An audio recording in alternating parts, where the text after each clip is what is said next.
Hi everyone, তো আমি সাপর্ণা তোমাদের সাথে শেয়ার করছি উইকেন্ডে কাটানো একটা ছোট্ট ভিডিও। তো সব বন্ধু বান্ধবরা মিলে একসাথে মিট করেছিলাম সংযুক্তার ফ্ল্যাটে। রাতে খেলাম ডিবাপির বিরিয়ানি, আর তারপর সকাল সকাল উঠে সংযুক্তা গরম গরম চা আর বিস্কিট দিয়ে দিল।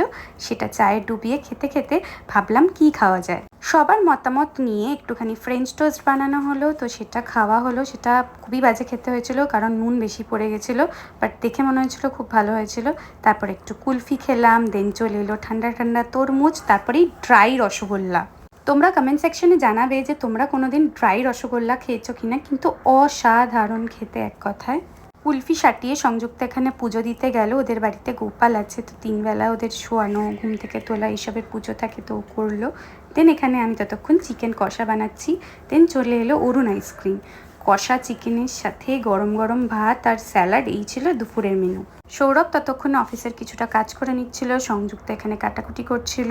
দেন এখানে জিতকে টেস্ট করালাম চিকেন কষাটা, ও বললো খুব ভালো হয়েছে। বিকেলবেলা একটুখানি চা খেলাম। দেন এখানে আইসক্রিম খেলাম, যেটা ফাটাফাটি খেতে ছিল। অরুণ আইসক্রিম আমার কিন্তু ভীষণ ফেভারিট। তোমাদের কার কার ফেভারিট ওটা কিন্তু কমেন্ট সেকশনে জানিও। তারপর এখানে ডিম ভাজা করা হলো, ডাল করা হলো, আলু সেদ্ধ মাখা হলো, আর রাতের একটু চিকেন বেঁচেছিল। পরের দিন ঘুম থেকে উঠে বাড়ি চলে এলাম। ভিডিওটা কেমন লাগলো জানি।